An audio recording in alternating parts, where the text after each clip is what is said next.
नमस्कार. हळदरुसरी कुंकू हसलं ह्या मालिकेत आपण पाहत आहोत.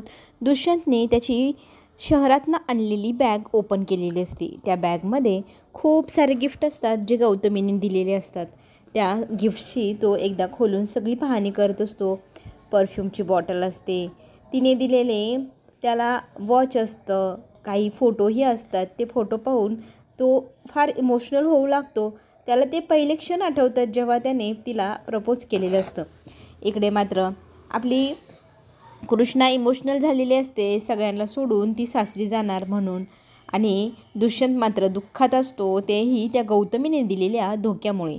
त्याने किती मनापासून प्रेम केलं होतं तिच्यावर, प्रपोजही केलं होतं.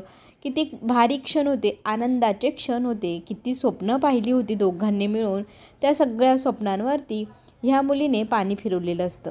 इकडे मात्र कृष्णाला तिची बहीण लग्नाच्या चाट गोष्टी सांगू लागते. त्यावेळेला कृष्णा म्हणते, माझ्या आयुष्यात काहीच नव्हतं, मी अनाथ होते, पण भैरूबाबाने मला सांभाळलं. तेव्हा त्याचं स्वप्न मी माझं स्वप्न केलं, शेतात राबायचं, घर सांभाळायचं. त्याचं मी एक स्वप्न पूर्ण करणार आहे, ते म्हणजे कर्ज फेडायचं. आणि दुसरं स्वप्नही पूर्ण करणार, विहिरीला पाणी आणण्याचं. दोन्ही स्वप्नामध्ये मी माझं आयुष्य विसरूनच गेले होते, पण आज पुन्हा एकदा मला तिसरा स्वप्न मिळालं आहे, ते म्हणजे दुष्यंतसोबतचं नवीन नातं. त्या नात्याला निभवायचं, त्याच्यात काहीही कमी पडू द्यायचं नाही, सगळ्यांचा चांगला सांभाळ करायचा, दुष्यंतला कधीच नाराज होऊ द्यायचं नाही. दुष्यंत मात्र इकडे नाराज झालेला असतो, तेही गौतमीचा फोटो पाहून. तो ठरवतो की आज नंतर ह्या मुलीचा चेहरा कधीच पाहायचा नाही, हिच्यामुळेच आपल्यावरती ही वेळ आली आहे. ह्या गोष्टीचा त्याला संताप होत असतो. बघता बघता हळदीची तयारीही झाली. वेळ होत आहे हळद लागण्याची. सगळे छान प्रकारे सिस्टीम बसवलेली असते, सगळेजण तयार असतात हळदीच्या कार्यक्रमासाठी. त्यावेळेला कॉमेंट्री करत तिथे तिचा मित्र कृष्णाचा बोलत असतो. त्यावेळेला तिथे स्वातीचं सांगू लागते की आज मॅच नाही आहे, तुझ्या मैत्रिणीचं आज हळद आहे, त्यामुळे बोलताना जरा जपून बोल. बाळजाबाई माहिती आहे ना किती डेंजर आहे. मग ती आतमध्ये जाते. नवरीची तयारी कुठवर आली आहे ते पाहण्यासाठी. आणि नवरीला छान प्रकारे ती सजवत असते, तिची छान तयारी करून देत असते. नवरी मग तिची तयारी करत असताना ती छान बोलत असते की आई, आज ना आपली कृष्णा किती सुंदर दिसते ना, तिच्या आयुष्यात हा क्षण आला आहे, मला खरंच खूप भारी वाटतं. असं म्हणत असताना तिच्याकडे रागाने तिची आई पाहू लागते. तिला विचारत असते, आई काहीतरी सांग ना.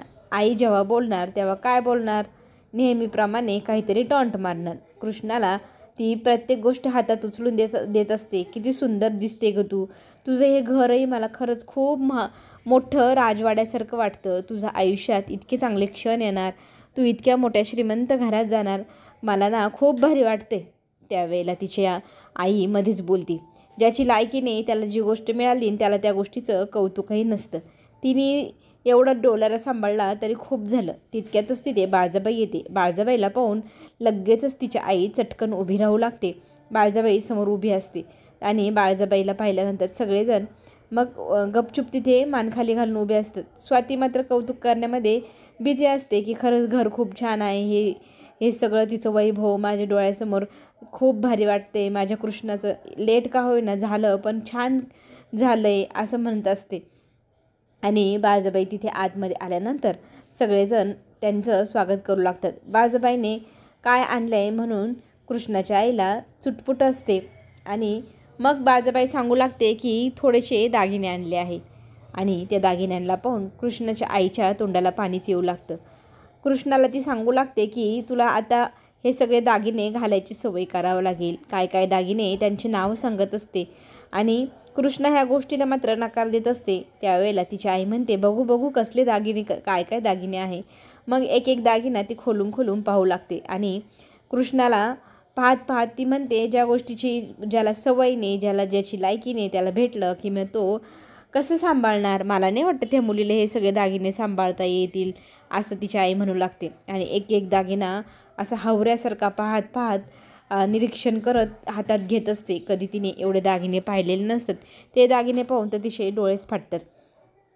आणि या सगळ्या गोष्टीला ती तयार नसतानाही तिच्या आई सांगते की हे दागिने सासरच्यांनी दिले ना, मग ते मानाचे असतात, ते मुलीकडच्यांनी घ्यायचे असतात, तूही घे, तुलाही आता घालायची सवय करून घे असं म्हणू लागते. तिच्या आईकडे ती पाहत असते. आई तू हे काय बोलतीये? मग ती बाळजाबाईला बोलू लागते की खरं सांगू का, मला ह्या असल्या गोष्टींची सवय नाही आणि मला अजिबात पटत नाही. माझा खरा दागिना म्हणजे माझं गाव, नाव सगळं हेच, आणि माझ्या नावासमोर आढळराव पाटील यांचं नाव लागतं आहे, दुष्यंतचं नाव लागतं आहे, आणि ह्या गोष्टीनेच मी समाधानी आहे. हाच सगळ्यात मोठा दागिना आहे माझ्यासाठी. हे सगळं ऐकून बाळजाबाई तिच्याकडे मोठी मोठी डोळे करून पाहू लागतात. तुमचं म्हणणं जरी ते असलं तरी खरं सांगायचं तर ह्या सगळ्या गोष्टीची तुला सवय करून घ्यावीच लागेल. आपण मोठे घराणे आहोत तिथले, त्यामुळे हे सगळे दागिने घालावंच लागेल तुला. बाहेर आल्यानंतर तिथे मीडियाचे काही लोक उभे असतात आणि बाळजाबाई म्हणत तिला घेरा घालतात. बाळजाबाईला विचारू लागतात प्रश्न, तुम्ही तुमच्याच मुलाचं असं आयुष्यात वाटोळं का केलं? त्यावेळेला ती म्हणते, म्हणजे काय केलं? तुम्ही मीडिया प्रश्न करते की तुम्ही ऐकले आम्ही की तुम्ही तुमच्या मुलाचा सौदा केला आहे, गावकऱ्यांच्या हट्टामुळे तुमच्या मुलाचं तुम्ही त्या मुलीशी लग्न लावताय. हे ऐकल्यावर बाळजाबाई टेन्शनमध्ये येते. दुष्यंत तिथे त्याच्या रूममध्ये असताना त्याला ड्रेस घेऊन जयवंत येतो आणि सांगतो की आईने दिला आहे, तुला घालायला सांगितले. त्यांच्या मागे त्याचे वडीलही येतात.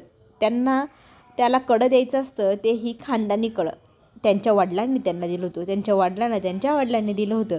आता तेच कडं जेव्हा मुलाचं माझे लग्न होणार तेव्हा मी त्याला द्यायला आलो आहे असं आढळराव पाटील दुष्यंतला सांगू लागतात. दुष्यंत मात्र ॲटिट्यूड दाखवत म्हणतो की माझ्या बाबतीत तुम्हाला सांगायचं तर एकही गोष्ट परंपरा किंवा वंशानुसार आलेली नाही, त्यामुळे मी जे काय कमवलं ते माझं आहे. तुमच्या प्रथेप्रमाणे हे कडंही मला नको आहे, तुम्ही दिले तर अजिबातच नको आहे असं म्हणत तो त्या कड्याला नकार देऊ लागतो. आढळराव पाटील त्यांना सांगत असतात, असं करू नका, आपल्या खानदानी परंपरेचा भाग आहे हा.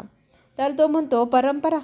तुमच्या इच्छा सगळ्या पूर्ण होत आहे. माझी एकच चूक झाली, ज्या चुकीमुळे मला आज हे सगळं भोगावं लागते. तुमच्या इच्छेनुसार सगळं वागावं लागते. माझी इच्छा नसताना मी असं वागतोय ना. मग ते कडटेत ठेवून जात असतात. मग तो उचलतो आणि जयवंतला ते देऊ करतो, हे घे तुला माझ्या बाप्पाने दिलेलं कडं, तू घाल. आणि त्याच्याकडे मोठे डोळे करून आढळराव पाटील पाहतात आणि तो घ्यायला नकार देतो. इकडे बाळजाबाईची मुलाखत चालू असताना पटकन तिथे कृष्णाची आई येते, मध्येच काय काय बडबड करू लागते. ही गोष्ट पाहिल्यावरती बाळजाबाई मीडियाला मग जायला सांगते आणि मग आता कृष्णाच्या आईला ती बोलू लागते, इथून पुढे आमच्या मध्ये केलेलं आम्हाला चालणार नाही. तुमची लायकी ओळखून लायकीत राहायचं, अजिबात पुढे करायचं नाही असं सांगत तिला आता तिने शांत बसायला सांगितलेलं असतं. जयवंतची अवस्था पाहून दुष्यंतला वाईट वाटत असतं. मला माहिती आहे तुझं लग्न तिच्याशी होणार होतं, पण आता माझ्याशी होते. तुला वाईट वाटत असणार, पण मलाही खरंच तुझी मनाची अवस्था कळते. आणि असं म्हणत त्याच्याशी बोलता मिठी मारून त्याची समजूत काढतो. इथे मात्र जयवंतराव मनातली मात म्हणत असतात, तुम्ही कितीही मला जवळ करा, पण तुमच्या पाठीत मी खंजीर खोपसणार. किती हळदीची तयारी चालू असते, हळद लागायला नवरदेव नवरी येतात. बाळजाबाईला तिच्या मुलाला पाहून वाईट वाटतं, डोळ्यात पाणी टचकन येतं, टपटप पडू लागतं. इकडे मात्र जयवंतराव घात करायचा विचार करत आहे, नवरी गायब करायची म्हणजे काही लग्न होणारच नाही. आता हा खंजीर खोपसणारा कसं काय जिंकतोय हे आपल्याला पाहायला सगळ्यांना आवडणार. चला तर मग चॅनलला नक्की सबस्क्राईब करा.